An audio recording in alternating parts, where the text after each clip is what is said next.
ganahan jud kay kumutilaw siguro ani. Excited na ko ani ba si Nani later. And from Joseph Bral M. Arlante, grabe kayo siya expression, OMG! Gora si Andrea Caballero. From Kim Gozarina, I love you. Okay. And now, while waiting, let us hear once again our beloved Cebu City Marching Band.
you very much, Cebu City Marching Band.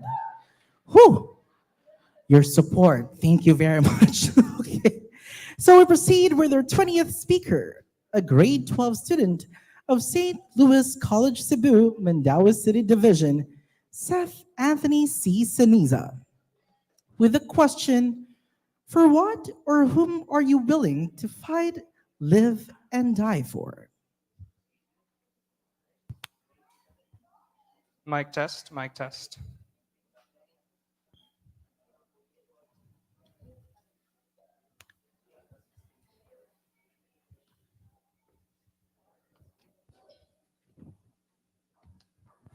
Okay, your speech starts now. Cebuanos, lend me your ears. For today is a topic deeper than what could ever be said. Who is to say that in this very moment they would die? Who can say that in this very moment, for a cause unknown, they would be willing to risk their life? Arcadio Maxilom once did. When Leon Quilat called his forces, what did Maxilom do? He had a well-off life. He was a teacher, the son of the gobernador managing Tuburan.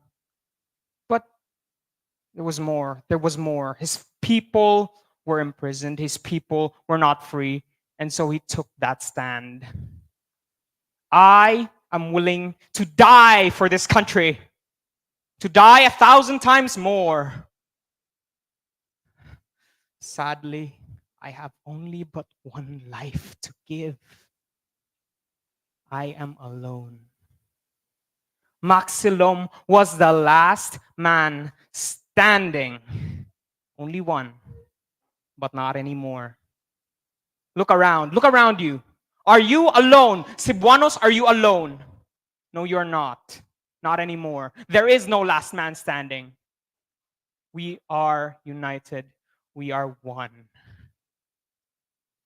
We must fix this country, for it is not one life that fixes it, but the lives of many that change it. I wish to see this country succeed. I wish to see this country grow. I wish to see this country prosper, but I fear that I would die before I see this country prosper. Cebuanos, I urge you, right now, I urge you with what is left of me. Let your heart beat stronger than the sound of the drum. Let Cebu be free once more. For it is not the enemy outside, but the enemy within. Thank you very much. Seth Anthony C. Saniza from St. Louis College, Cebu. Ladies and gentlemen, mark your calendars for a series of captivating events that promise to enlighten, inspire, and celebrate the reach of the rich tapestry of art culture.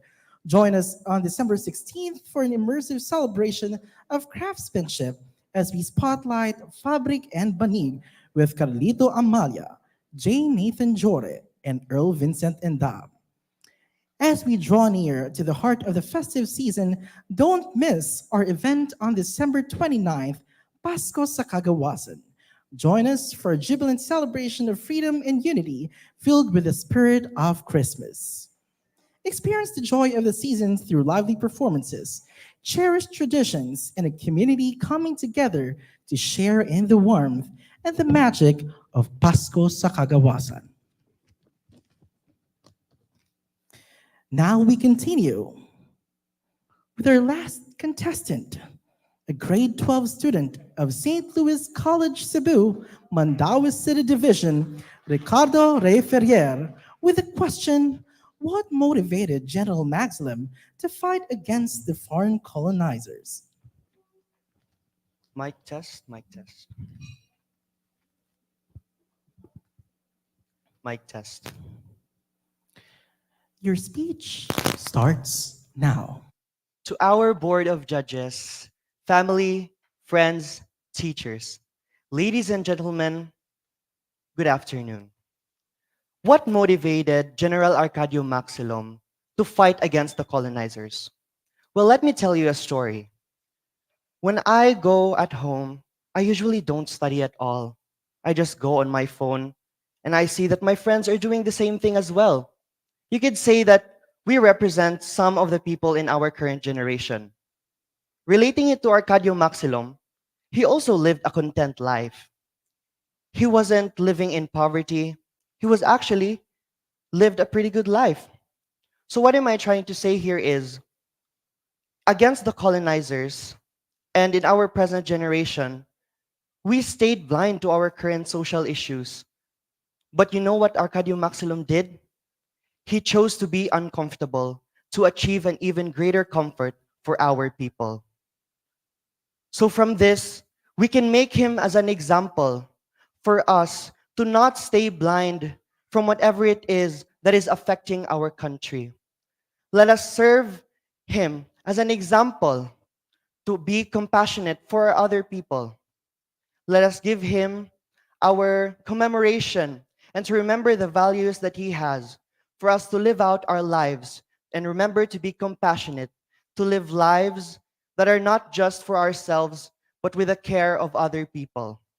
Lastly, we always need to remember for us to be wise, for us to be resilient, and for us to always persevere. Thank you. Thank you very much, Ricardo Rey Ferrier of St. Louis College, Cebu.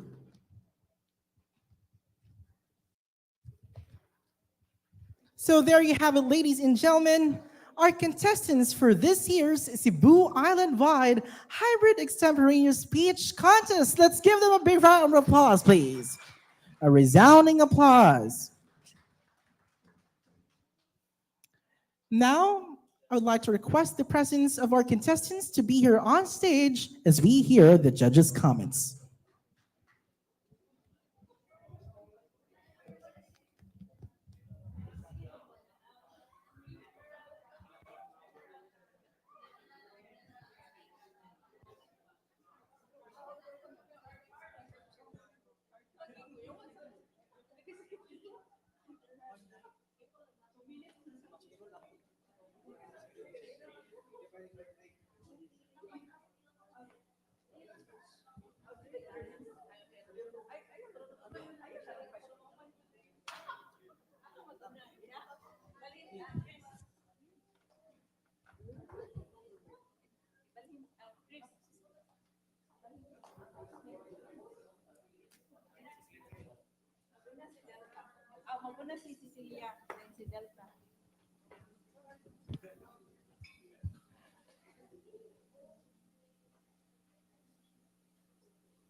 All right. So are you ready to hear the judges' comments? Okay. We'll start with our online judge, a director of the Visayas National Museums, Attorney Maria Cecilia Terol. Hello, good afternoon. Boys and girls, can you hear me? Naririnig po ba ako? Yes, you're very much audible, po. Okay, thank you, sir. Wow, I can understand the pressure, no? You know, with the very limited time to compose and organize your thoughts, I really congratulate everyone for taking on the challenge. This brings me back to 20 years, 30 years ago. Ibang-iba ang standard ngayon sa pag deliver ng speech and you know, in a way conveying a certain degree of knowledge or even idea, no? Na kailangan mo talaga siyang i-connect with various topics that revolve around actually a principal or main topic. So may mga stand out, but everyone did their best and I can feel and I understand talaga ang challenge nito. So I have not much more to say than I'm really proud to be part of this activity this afternoon, and really immerse myself as to the evolution of the education system. Seeing these kids now, no, competing and showing us the modern way and modern mindset of the youth is and how they connect with the past is really enlightening for me. So more than just hearing and judging and assessing how well you deliver and how well connected you are with the topic, it's more of an education for me. So daghang salamat so for taking the challenge, kids. And yeah, I hope to give justice to all the effort that you put in and the heart and mind that you put in sa pag-engage in this kind of activity. And I congratulate also Pamgrass Heritage Hotel for continuing activities like this. The National Museum is an educational institution, and we really, really appreciate activities na nagko-connect ng mga bata sa ganitong mga topic, no? More than culture, more than heritage, we are an educational institution, and thank you very much for allowing us to be part of this. So I give everyone my best wishes, and I hope, no, like the rest of my fellow judges, that we give due justice to all the efforts and thoughts and heart that went into your efforts this afternoon. So daghang salamat and congratulations again. Thank you very much, Attorney Maria Cecilia Tirol. And yes, ma'am, we're also very much honored to have you in joining this celebration. Now we continue to our second judge, Marketing Communications Lead, Lifestyle Writer, and columnist of Sunstar Cebu, Ms. Delta Dereka Litijo. Hello, good evening, everyone. First of all, I would really like to congratulate each and every student here who stood up and, expressed themselves. I know you weren't just answering a question, you were really sincere about your answers as well. I really commend how you put research into the life of General Maxilom. You weren't just spitting out random facts that you've picked up somewhere. I know that you've did your research and I can see that. Congratulations to everyone for doing such a good job. And I really felt the genuine response that you have given as well. Some, some of you gave more genuine responses than the others, but I'd like to commend you, everyone as well. Of course, as part of the media, I would like to thank you for those who, in their responses, gave honor to our media men. Recently, we've had, a death with our fellow media men here in the country, and it remains to be a struggle. And I love how you related our job to the life of General Maxilom. But I also love how you related the other rest of the industries, our healthcare workers. I really appreciate that as young as you are, you're able to see the struggles of our fellow Filipino and you can connect it to General Maxilom. I am very thankful as well, proud that I witnessed all your answers. These are the things that I wish more people could hear. I wish comes out more in media. Perhaps this is also a wake-up call for us in the industry that we need to give more voices to the younger ones like you. And yes, this event has been truly inspiring and eye-opening to me. I'm thankful for the opportunity to be here. And good luck to you all. Thank you very much, Ms. Litijo. And now we'll proceed to our third judge, a communication instructor of the University of the Philippines, Cebu, Attorney Ian Montecahon. Thank you. So I'd like to congratulate everybody. Everyone deserves a round of applause. A round of applause, please, for everyone. Yeah. So you really gave us a hard time. I was cheering for each and every one of you, hoping that naadyoy mo stand out, pero kanang naay strength, naay weaknesses. Um, there was vocal presence, but did not really directly answer the question. But one was articulate and sensible, well-structured speech. But I was hoping he has the oratorical skills of the other one. No, so well distributed ang skills. No, and then I was impressed in general. No? And also, what really touched my heart is your idealism. No, sa inyong youth, there is that hope that I can see, and I really love today's event and activity for that. Daghang salamat and congratulations. Thank you very much, Attorney Ian Montecahon. Well, those comments were very much technical. And now we proceed to our last judge, a faculty of the University of San Carlos, Department of Anthropology, Sociology, and History, Dr. Jocelyn Gerra. So congratulations. No, it's difficult, like what Attorney Montecahon here said, and this is one thing that is so difficult. With being a judge is really how to give justice and why the points and the like. But as in life, you never allow yourself to be measured against someone else, because this is not about you pitted against the other, but rather it's your ability, your ability to respond to the very moment. How I wish I was like you when I was your age. I would have stage fright. So I think, please, there will always be winners and losers, but it's always a perspective, because you win some, you lose some in life, but in the end, it is how you make out of the experience that will make you a winner. And in the end, you are accountable to yourself as well as to the community. So be who you are. Don't get disheartened if how the judging turns out.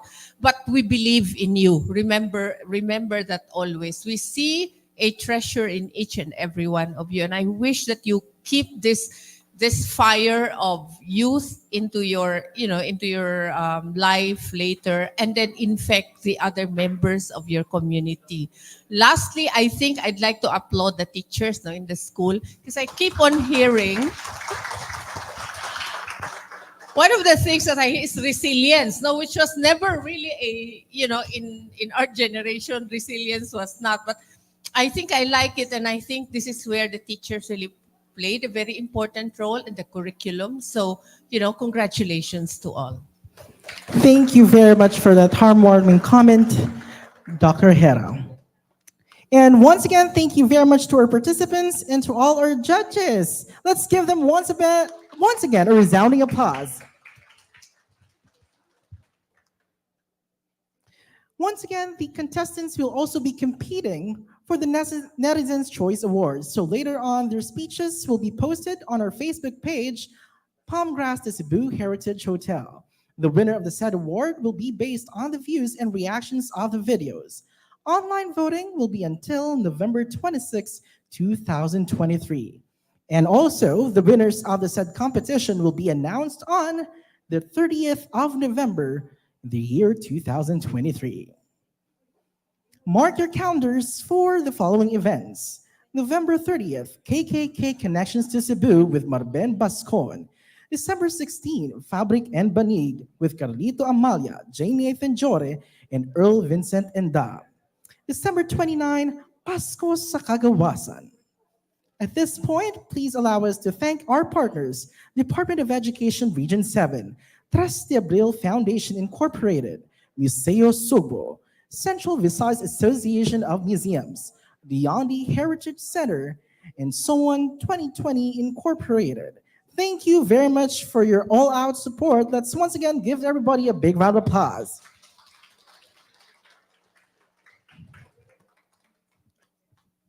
Okay, since we are about to end, let us all sing as one community a happy birthday song to General Arcadio Maxilom.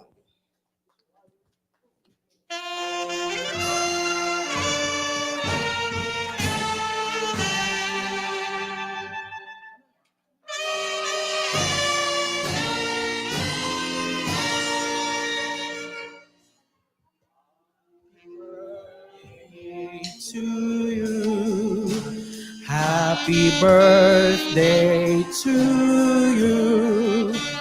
Happy birthday.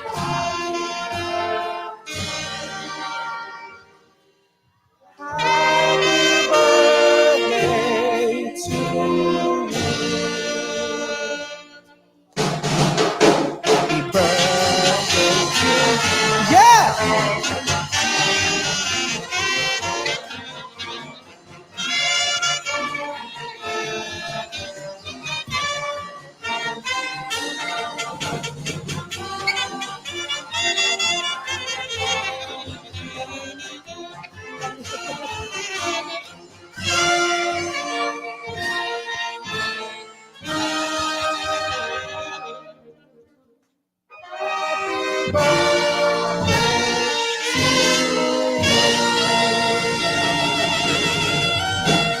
Happy birthday, General Arcadio Maxilom.